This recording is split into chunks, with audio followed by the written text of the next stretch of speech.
pushing yourself further than you thought you could. Now, that is a very important thing, because in all areas of life, we think, oh, I'm tired now. But are you really tired? Could you not do it? Are you really tired? Is this a barrier that you can't cross? And I'm not talking about burning yourself completely out, where a lot of stuff with burnout is a lot of myths.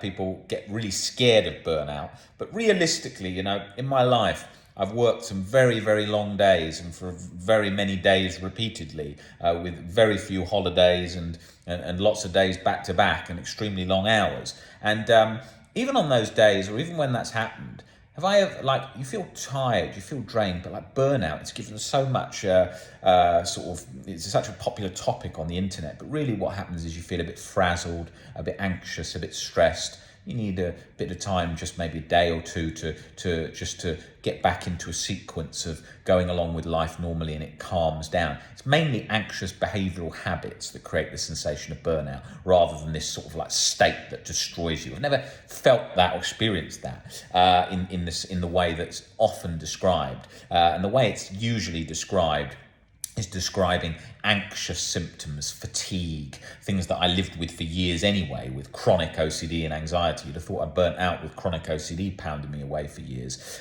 So it's really just sort of a state of stress and anxiety that just once you get back into habits. I mean, Tony Robbins said a great thing about burnout once. He said, he was called up by a guy in the NFL, and he was in the locker room, and he didn't want to go out. He was too tired. He'd worked out too much. Indeed, he was too stressed, and it was all getting to him. And he went straight in there, spoke to him, changed his perspective on how he was in this such great position to change his life, to adapt and to in that moment shape his future and destiny, as he worded it, And the guy went out there and played the best game of his life.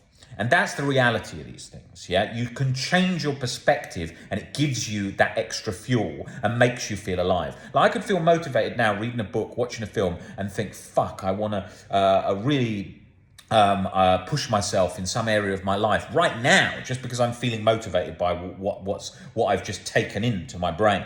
For example, right now is 2:45 in the morning where I am, and I just had a coffee in a 24-hour Starbucks before bed. Now, that is not a thing where, when I had chronic anxiety, I would rush to do. But I did do it as an exposure when I became scared of it. Now, I think, I'll sleep, I'm sure, fine. It won't matter. And even if I had I couldn't sleep and went to sleep a bit later, so what? Or even if it was a bit interrupted, my sleep, so what? What's the worst going to happen? A little bit drowsy, a little bit tired.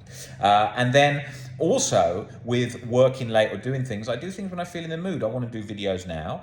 Would have do them this sort of time regularly without coffee, and it's something that you have these views and these beliefs I can't work out late, or I can't do this. I think about this in every area of my life. Do you know when your parents used to say to you, you can't have your dessert before your dinner? Why not? Right? Sometimes I think I've just got dinner and I've got a dessert, and I think I really want that dessert. I might have that dessert now. People say, you can't do that. Why not? Who set a rule that you can't have a dessert before dinner? One day you might feel like that one day. Why not? Who cares, right? With anything, I think about this with life. Sometimes I wake up, I think, do you know what? I'd really like a Mars bar. You just woke up, you haven't even had breakfast. Yeah, I'll have a Mars bar. Okay, I'll have a Mars bar now. Then I'm going to have something completely different that I want, like cereal. Nowadays, everything is take all the sugar out to be healthy and for all the right reasons, of course, and I understand that, but fucking hell, when I used to have Cocoa Pops as a kid, it was full of sugar. That's what gave it that taste. Now it hasn't got any. I add extra sugar. I'm not recommending this, by the way, but I'm saying I do that sometimes. This is not the healthiest option, but I like it. And I do all healthy stuff. I had fruit salad this morning. I had 2 orange juices, fresh juice, smoothie, protein shake, steak, all healthy with vegetables, all these things. But then I have a mixture of all other stuff in there. Chocolate croissant, all this kind of stuff mixed in, because I want to enjoy life. And I want to I don't want to be living by this sort of controlled view of exactly how I've got to live in my life. And it's all got to be perfectly boxed in. And that's key, because you get into this habit of being scared of fatigue, scared of stress, scared of stepping outside of the margins which everyone lives in. And that's key to recovery. That's key to life. right? Because if you've got that more in the tank at those difficult times, think about how much of an edge you've got on the rest of the population. If you think, okay, I can work that bit longer because I'm not scared, I can work out that bit harder. How many people are scared of working out too much? I used to work out the same body part nearly every day by mistake when I was young because I didn't know what I was doing. I didn't die, I didn't break my arm, but people get so scared of these things today. We're so scared of, oh, what if I use my phone before bed, before going to sleep? Fucking people used to sleep in a ditch during the war with bullets going off over their head and getting over a trauma from a friend just being shot, and they still managed. I'm not suggesting that as a recommending way of living, as a healthy all-round way of living, but people did it and people managed. People came back from the Holocaust with PTSD and barely any treatment, still lived to 95 and still managed. And you know, I've spoken to people in these circumstances and their anxiety and how they've lived, and the body is resilient and the body can get through things, and people have come back from multiple surgeries and injuries and broken bones multiple times. And nowadays we're scared of using a phone in bed because of the light, and scared of having a bit too much sugar, and scared of having a coffee late at night. That's nothing in relation to the things that can happen in life. And when you start thinking like that, you start thinking of exposures. How lucky are you to have an exposure? All those generations before with OCD, life was hell. And you've got an exposure right in front of you, and you're telling me I can't do it because it's too scary and whatever. You can do that, right? You can do that. You've got the opportunity. How grateful. I've got an opportunity to exposure. I know I'm not going to die. I can do this. What's the worst that's going to happen? And you start thinking like that, and you are going to change your life massively. And that is key for life. Hugely key. I'm just going to plug this charger in whilst I'm doing this. Otherwise, this phone will die, and then I won't accept that, and I'll be really annoyed. 1 second. Let's plug this in. So what you want to be thinking about is all these kinds of mental barriers. Where are they in your life? What area of your life is there a mental barrier stopping you from living how you want to live? Is it anxiety? Is it palpitations? Is it panic attacks? Are they scaring you? Have they stopped your way of living? Are you scared of having panic attacks that you've stopped going out, maybe on your own, going on dates, working out? People don't work out because of shortness of breath, palpitations. I wouldn't have worked out in the past because of things like that. I wouldn't have drank a coffee before bed because I would have thought, oh my God, you know, when you have palpitations and you can't sleep, then you get other symptoms. And then what if you've got a problem with your heart and you've been drinking too much coffee and you haven't done it right? Maybe you took a pre-workout earlier and a coffee. I mean, look, of course, you see Nick in the groups having loads of Monster drinks a day. He's definitely not worried about that. But when you are scared about that, and that's where your health OCD's in, you're concerned about that from every angle. What if, oh my God, I can feel a heart palpitation. Let me just measure my heart palpitation. Was it a skip beat? Was it light pressure? What if my blood pressure's gone low? What if it's gone high? Or what if I had a high cholesterol and didn't realise and I pushed it too far? People don't realise the extent of OCD. When my OCD was so bad, I didn't even eat shellfish because I was scared that I was going to have an instant allergy. My neck would swell up and throat would swell up and I'd die, right? And I would think that about that. And it just got into every area of life. I didn't even want to eat nuts, even though I had no allergy to nuts, because I thought, oh my God, what if I suddenly develop an allergy for nuts, right?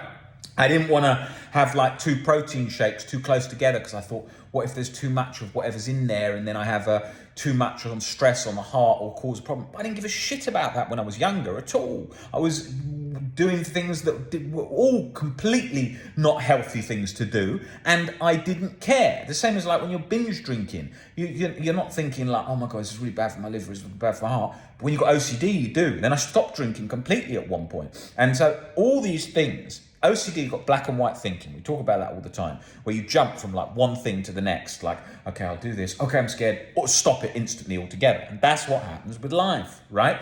And so what we've got to think about is you've also got to be thinking of the black and white thinking with persistence. You don't want to be thinking like, oh, okay, there's no such thing as burnout. I'll work all day and night all the time. That's not going to be very healthy.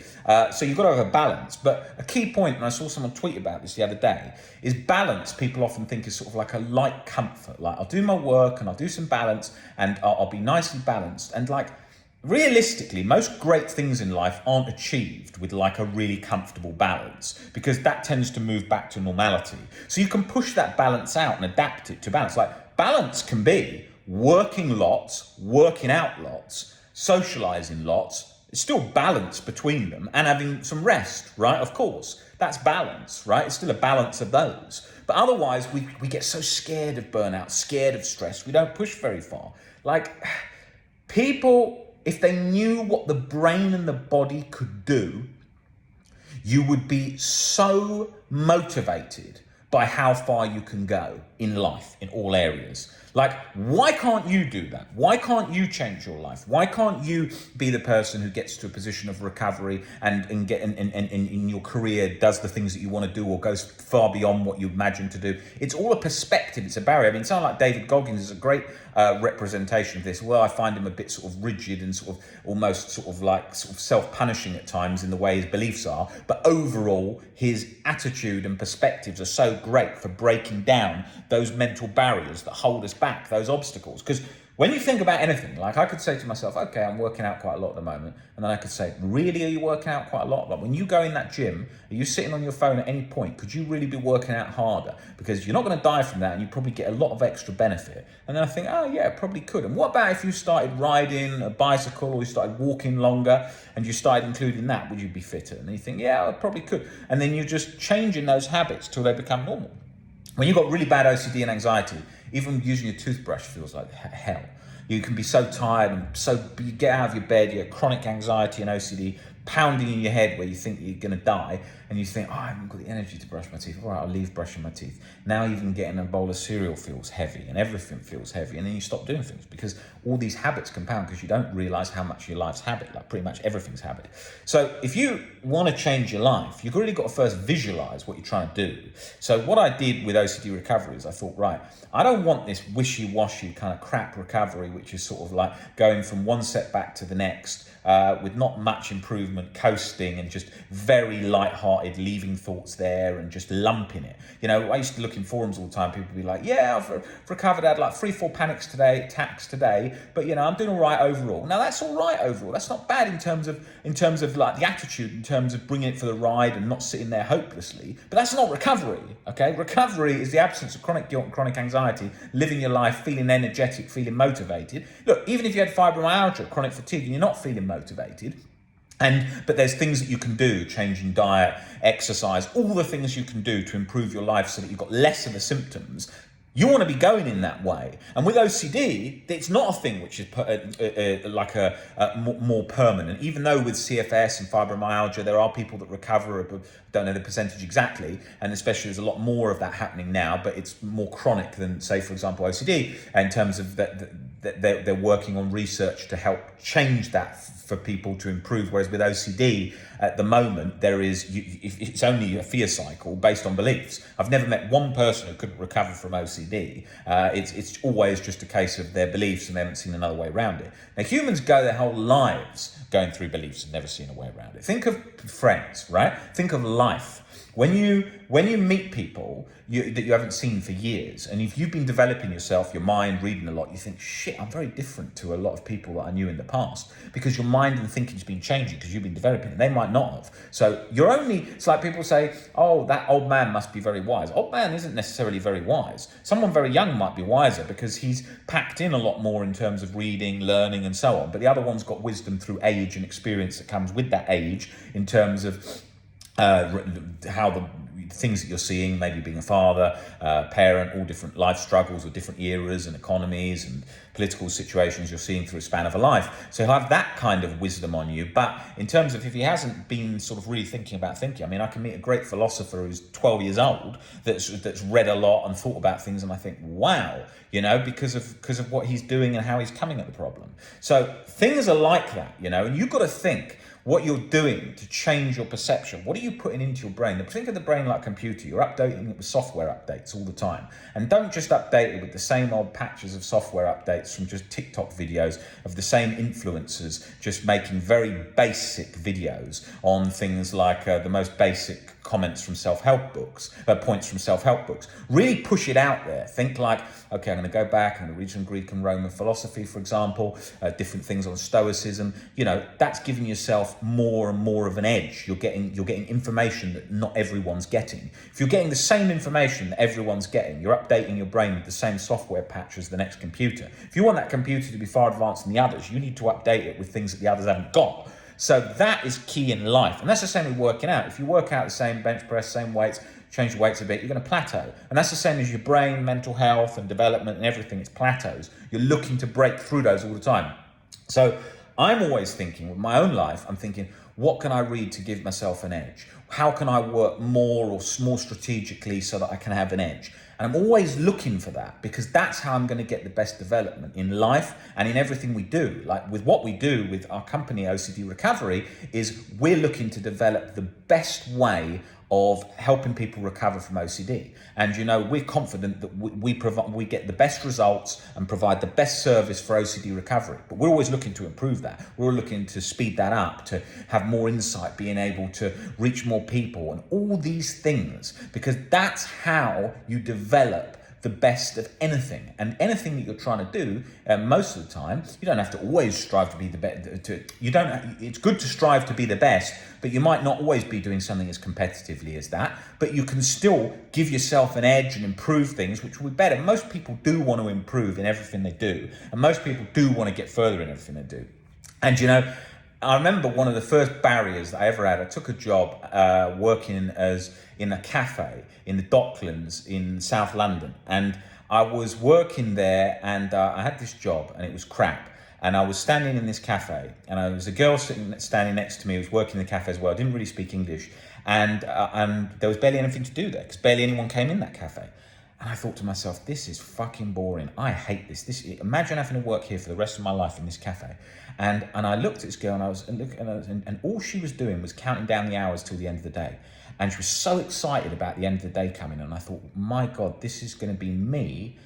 If I stayed in a job like this for the rest of my life, I'd just be counting down the hours till my day was over. So I'm basically counting down my life, just getting rid of my life till the day's over, and then getting into the same cycle again. Now, there's a lot of people in that position. And that's where I realized right at that point, I was like, I have got to direct my life in the direction I want. I want to be doing things that I love, that I'm passionate about, that are gonna change and impact people and impact myself, so that I'm not in a situation of doing something that I hate, like that situation. And I realized that fairly quickly, but I could have got into a comfort trap of, oh, what if I don't find another job? What if, but this job's all right. Oh, you're used to this. Oh, it's a comfortable place. Oh, it's quite nice, the place where it is. Oh, they're friendly, the people. You've got to think always, you've got to think, how am I getting the best results for me in life, right? But you've got to be realistic as well. You can't just have extreme expectations like I'm going to be recovered in a week.